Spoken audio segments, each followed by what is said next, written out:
so I'm back again with another Baddies West recap. This episode is called I'm the Special Guest, and Zeus's description was things get heated as the baddies discuss how to split their bag. So, the episode picks up with Stunna and Razor's fight. So Razor gets her wig back, and she calls Stunna a weak bitch, and then she's like, this is so embarrassing, and I was assuming from how they were talking that she was on the no-fly list, but I really doubt that she's on the no-fly list. And if she is, it's probably just for this company, for this like specific company. But Natalie was like, let's get out of here before the FDA gets here. And I was like, girl, the FDA.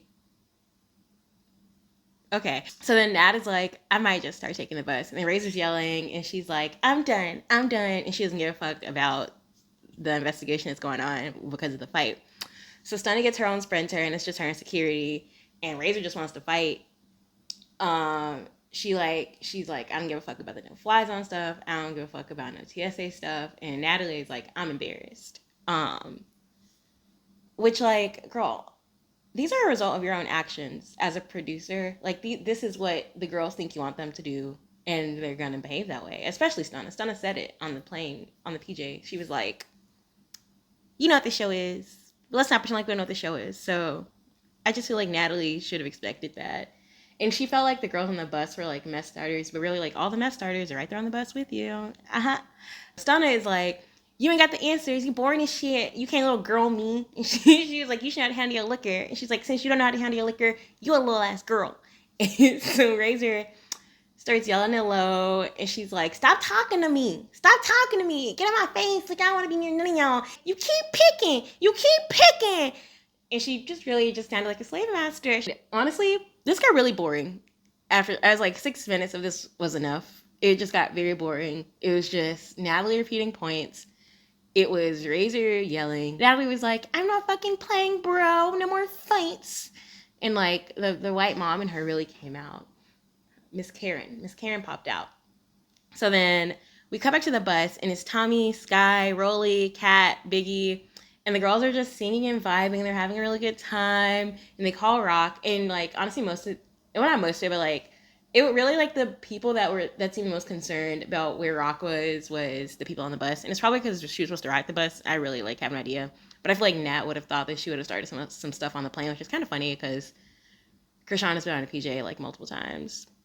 They call Rock. She's in LA because she has a court date, and then Rolly starts lighting up another blunt. Tommie still has a Juul, which is wild to me because I felt like everybody lost their Juuls, so she's not like a where's my Juul girl. So uncool. She's not a where's my Juul kind of girl, and that makes me think that Tommie's a little responsible, or maybe she just bought one at the store. Like who knows? But everybody else had their little like mini hookah things. Biggie's sitting in the cut, and Rolly's talking about depression and how she like doesn't really know how to handle her depression and anxiety, and that was something she dealt with, she's always dealt with, but especially when they were filming season 2 of Baddies, like she didn't know how to cope, I guess, especially with everything else that was going on. And Tommie's like, whoa, you have so much energy, I would have never known that. But like you can't see depression, and honestly like we're all going through it. We're all going through it, like most people are. And it's, I think, like, at this point, like, in 2023, like, you should know, like, oh, just because I see someone smiling or happy or they, like, uplift people all the time, that's, like, maybe they're doing that because they don't want people to feel the way they feel. But, like, that's not a sign that they're not going through anything. And I was really happy that they had those conversations because then Sky brought up how she lost her dad to COVID, and she was really in denial until they were on the bus. And then Kat also lost her bestie. I think she said his name was K-Slay, and she lost him to COVID too. And she was like, he put me on my first cover. He gave me game. He just really put me on. And she said that he meant the world to her. And she was like, COVID just came and wrecked shit. And it was like fucked up to me. And she was crying. She was being real vulnerable with the girls. And she was like, I'll never meet someone more thorough than him. And she was like, women don't want to be vulnerable in this house, but we go through shit like we're sisters. And I do agree with her that the women don't want to be vulnerable in the house. But I don't know about sisters, because I feel like the way that Natalie is like, oh yeah, sisters fight, like they shouldn't be fighting like that. Especially, I don't know. But I love that Kat is really there for sisterhood, and like that's been her main thing. And she's honestly like That's what she's been about the whole time. And they showed her a lot more this episode. Like they got to dive more into her personality, so I'm glad that they're doing that. And she didn't just feel like a producer the whole time. Um, Tommie's like, "This is y'all's moment. It's fuck me. They know my story." And I was like, "Girl, we do not know your story. We don't know anything about you. We like, do you still have custody of your kids? How's being a grandma? Because you got mad when Stunna called you grandma, but you actually are a grandma. So what's like grandma life being like? How are you as a grandma? Does your grandbaby live with you? How are you making your money now? How's your drinking? We don't know. We don't know about that. The last time we saw you, like got kicked off your show because you couldn't handle it. And again, it had me being like, why are you here? Like as a producer, like why are you here? Why are you on the show? When she was like, this is y'all moment. No, you're a part of the cast too. You're on that little intro screen too. You're a cast member. Like, girl, that it doesn't help that Tommie said this right after Kat was like, the girls don't want to be vulnerable. The women don't want to be vulnerable in this house. So then Biggie's like, I'm from the hood, working hard to get out. And she was like, the black girls don't like me. I'm too black for the black. I mean, she's like, I'm too black for the Latinas and not black enough for the black girls. Which I'm sorry that she went through that. I don't want to be like that didn't happen because it did. I mean, it's her life, but I don't know. So then they're like, okay, we're gonna wrap up and go to bed. And they're like, I wonder how the plane is, which is so funny. And then they cut back to the plane, and Razor's like, I don't want Scottie next to me. I don't need to sit next to her. And Scottie's like, you don't want these problems again, so I'll move. Girl, please. And then Razor's like, I don't fuck with you. I'll never fuck with you. No. She just kept screaming no. It's like really crazy. I liked how they kept going to it though, but it did get annoying. And then Krishan, Razor was like, Krishan, ask me who you fuck with, and I feel like Krishan was trying to play producer, low key, like, and Natalie exposed that, because she was like, Krishan sent that to Stunna too, da, da, da. So she was like trying to like kind of beef up some drama by telling both girls that she had their side or whatever. Um, Even though she probably doesn't have a side, she just wants to start drama. And then Scottie's like, why you call Rock to handle your fight? And she was basically like, that's pussy shit. And I both agree and disagree with it. Like, she didn't call Krishan to handle her fight. She was drunk, and she was like, I'm about to prove to y'all that this happened. And like, it was more of like a confirmation thing, but it definitely wasn't to handle the fight. And then she was like, talk to your girl. And that was basically it. And the only reason I say that I disagree with what Scottie said is because Krishan is part of the cast. Krishan was supposed to be there. So if Krishan actually was in a sprinter with them, she would have been there for the conversation. And that's the only reason I'm like, I agree and disagree. Because if Krishan was there in person, no one would have said anything about Razor bringing it up. We find out that Stunna actually swung on Razor first. And then Razor was like, maybe she took it as I'm trying to control her. I'm not figuring shit out. So now what? And the girls from the private jet, they pull up to the Phoenix house. And Razor's like, let me have a conversation with her. And Natalie's like, we're not doing that. I'm tired. Let's go inside. There's no fighting. It's 1:00.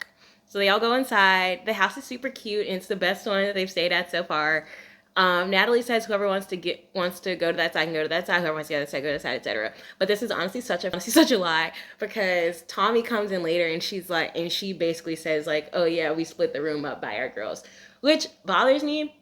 And I'm wondering if that's how Natalie and Tommie, how they lead into the fight stuff, like with this, like, because they split the girls up or whatever. I don't know. I guess we're going to see how that works out. But yeah, Tommie was like, the girls are already split. So I just feel like Natalie's lying for the camera. And then, which is why she just needs to stay behind the cameras and produce so we don't have to catch her in her lies. But yeah, whatever. Can't change that. So Razor has this really cute room to herself. It's really spacious. She's like, when she's talking about stuff, she's like, I'm about shit. You little shit to me. And she tells Lo and the camera people to get out of her room. Like, she just wants to be alone. She's like, not having it. Lo has her own room. It's similar to Razor's. It's super cute. And Scottie's in a bunk with Biggie and Sky, and she's making a really big deal about it, which, like, it's really not that big a deal. So, and if it was that big of a deal, she would have just switched her name with Krishan's. But she takes her name tag off and goes somewhere. But, like, Krishan wasn't coming tonight, so I don't see that she could have just switched her name with Krishan, and Krishan wouldn't have been none wiser. But she probably went to bunk Natalie. It's like a bump Kewchies, so you know how that goes.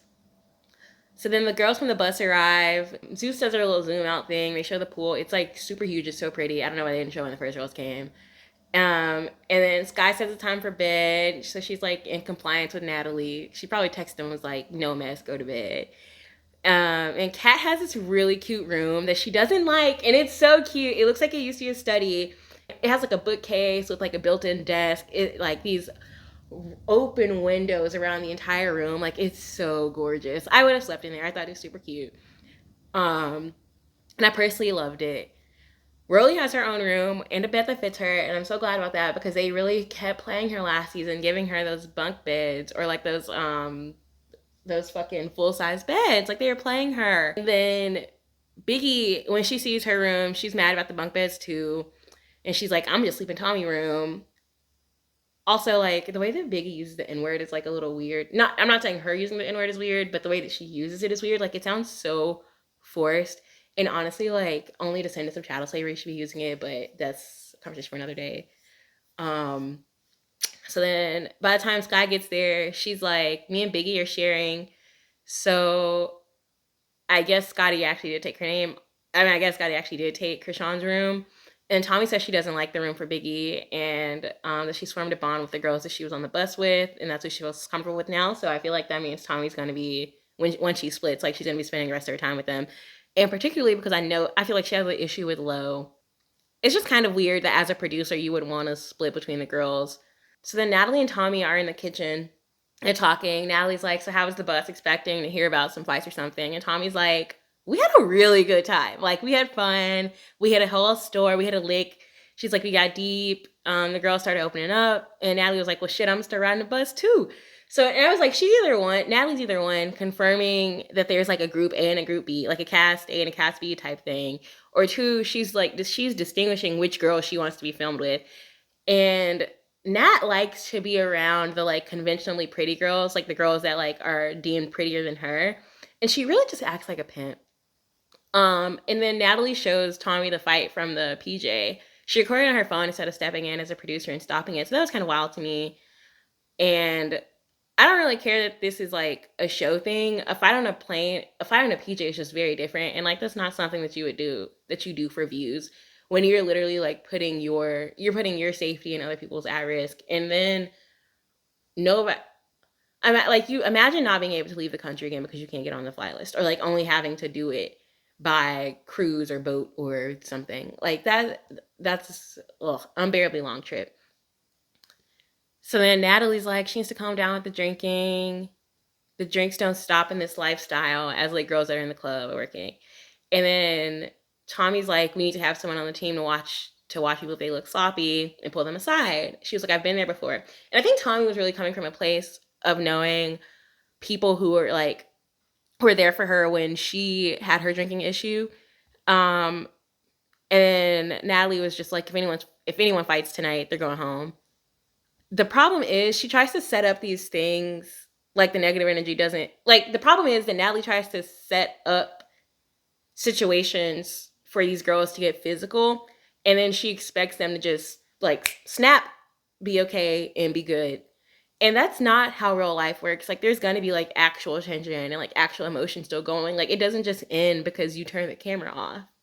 And like specifically, it's just like Razor being drunk and saying she doesn't want to be near Scottie and she doesn't fuck with her. I mean, Razor and Scottie fought, and then they're like, okay, yeah, we'll be cordial. But like, if you feel like you were assaulted, but you have to be around someone to get paid, you know that things are not actually they don't just disappear overnight. Like they're not gone. And Natalie wants to pretend like nothing else will happen from that. So then we cut to Kat and Stunna. They're matching sets. They break down what happened on the bus, and then Stunna talks about the plane. She says she wasn't the problem, and then Kat's like, "Oh, you can't keep fighting the whole house." But she's like, "I also understand you want to be treated like an adult, like you're not a little kid." So then she says they're segregated, and you can really tell that Kat doesn't want that. And in the last episode, Natalie said that Kat didn't want that. So they cut to Biggie, Rolly, and Lo. They're all just sitting there, and they're talking about what happened on the bus versus what happened on the plane. Everybody starts talking about Razor's drinking and how she shouldn't drink tonight when they go out. And then Lo is like, Razor was just talking about not drinking at the event tonight. So we're glad we're all on the same page. So they recap the night. Rolly tells Lo that they hit a lick at a store, but she can't tell the name of the store because they don't want to incriminate themselves, even though we all know it's CVS. And then Lo is like, I would have wanted to do that. And she's like kind of sad she missed out. And Biggie tells her that they got emotional on the bus and like everybody opened up and just let everything out. And like nobody was saving anything for a storyline, which is really nice to hear. I'm glad that the girls got to bond. So then Lo is like, so when we get our check? Like, and then everybody's like, yeah, you're right. Like, where is our bag? Where is the bag? And she's trying to make sure she gets her bag. And she's like, Natalie, where's the money? And Zeus, so I'm like, so this is really funny to me because I was like, Zeus finally hurt the fans. And they were like, okay, no more invisible bag. We have to show them the real bag. It's a small bag, but we got to show them the real bag. And then they cut to Tommie and Razor talking. And Tommie says that she feels like she's on eggshells with all the girls. I'm sorry. And Razor says that she feels like she's on eggshells with all the girls. And she says she's drinking a little more to cope, but she doesn't want it to feel like the alcohol is the problem. And Nat's like, we only see that side of you when you're lit. So Razor's like, that is a lie. I am not like that every time I'm drunk, da-da-da. But it's like the point that you miss is that she didn't say, Natalie didn't say that you're like that every time you're drunk. She said, when you're drunk, that's the only time we see this side of you, meaning it doesn't happen every time, but when you're sober, this part of you never comes out. And I think that was the part that Razor missed in that. She was like, you can't say every time. And then Tommie was like, let's keep it G. It's been a couple of times. And I think Razor was isolating the two events, which is fine. I isolated them. And unless it happens a third time, I'm going to keep it isolated. But the girls in the house are like building a case from that, obviously, even though it's only been 2 times. And Scottie was like, I feel like when you get upset and see me, it triggers you. And Scottie, I don't know, she just has a stick up her butt. And Razor's like, okay, yeah, that was the alcohol. But she's like, I promise it's over. We've talked, like, you're good. And Scottie's like, okay, all I want from you is respect. So then Natalie brings up Scottie getting up and moving, and Scottie's like, yeah, I did that out of respect. So then Tommie calls Razor a mean girl, and she calls her Regina George, which I disagree with. Razor is not a mean girl. I honestly think the girls are intimidated by Razor. And then on top of that, Razor makes mistakes. And I think it's like them being like, because they're intimidated by her, they point out her mistakes even harder. Because it's not like it's not anything they haven't done before. So Scottie's essentially like, I can be cordial, but I have my guard up around her. So then Natalie is just being her producer self, and she's like, one can stand by herself, but together we're unstoppable. And Tommie calls out Natalie's mom, Karen. And I was like, this is so funny because I just talked about Natalie and her mom earlier because of something similar to this.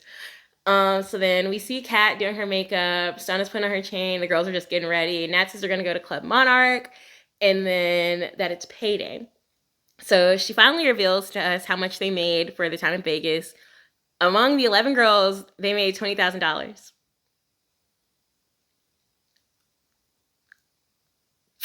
Who's splitting $20,000 between 11 girls? Like, I'm scratching my head. So Natalie's like, there should be a structure, of course. Natalie's like, there should be a structure. And of course, Razor is the one that organized this, and it was her idea. And then, so basically they go like, Sky, we didn't even know you're a rapper.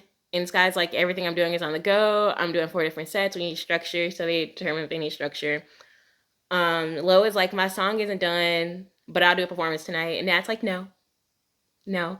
She's like, Lo, you're a host. That's it. You're not an artist. So Stunna says she's not coming because she doesn't feel like performing because she has a fever. And Biggie's like, girl, you ain't got no fever. You come off that lean. She's like, you ain't sick, bitch. You withdrawing. And then they give everybody their positions for the night. So Sky's at the booth. Tommie's like, Lo, if it ain't mixed and mastered, no. So then Tommie and Nat say they're going to open up hosting. Biggie's going to be the hype man. Kat's going to pour drinks. Then Rolly's going to open. Krishan's going to perform after her. Then Tommie's going to do the special performance, i.e. I am the special performer. Scottie, Kat, Lo, and Razor, they're going to hype up the crowd. And that's it. That's the order. So Lo was like, I thought we were getting paid. And they finally start splitting up the money. And then Biggie's like, so they see it is, so Natalie's like, okay, guys, it's only $20,000. And Rolly, who like doesn't come from us, she's like, oh, we did pretty good. And then Tommie and everybody else is like, no, They're like, no, we did not do good. And then Biggie's like, I coordinate events, and there's no way in hell I was grabbing all these females for 20 bands. And then Tommie's like, that math ain't mathin'. I've been on radio, I've done camera. Like, come on, man. And she gets up and leaves. You can hear her talking from the back a little bit, and then she comes back, and Natalie gives her a cut. And she's like holding that stack when she gets back. So then Rolly's like, I feel like performers should get the most. Lo's like, even though I'm not performing, when I do bookings, I get paid. And Rolly's like, so why are you? So Rolly's not feeling it, and she's like, why are you arguing over money that you worked for? And Tommie's like, y'all are uninterested in yourselves. I just have the mic. She's like, when I get paid for these things, I do an appearance. I just have the mic, and that's Twinkie. Like, I ain't got to perform, I ain't got to sing, none of that. And then Lo's like, well, we can just scratch everybody's performances. This is a club appearance. This ain't no concert. Like, y'all, it don't say performance by so and so on our flyers. This is an appearance of the Baddies. And if we're not getting paid evenly, scratch the performances. So it gets pretty heated in the whole room, but it's mostly between Tommie and Lo. And then the Lo is like, you sound on this show just like us. And Tommie's like, I'm not sounding on this show. I'm a producer. I'm a special guest to y'all performances, making y'all go big, which I disagree with completely. Like, they're all there backing each other up. But Tommie basically feels like she's bigger than the girl. She doesn't feel like she's a part of the cast. This is the second time she said this. And I feel like this is originally into Natalie being like, I'm producer. Don't be on the show. You're in the intro title. You're in the opening title sequence with the girls. You're part of the cast. That is a cast title sequence. You don't see Lemmy's not in the title sequence. The dude from ATO not in the title sequence. So why do you think you're not a part of the cast? The other producers aren't a part of the title sequence. You're a cast member, baby. You're an entertainer. Dance, bitch, dance. So the episode ended with the money issues not being resolved, and that's kind of where we are until next week. We can clearly see that Tommie punches someone in the club, so we're gonna look out for that. But otherwise, I'll see you guys next week, and just keep on the lookout for more videos and send me ideas of what you want to see. Bye.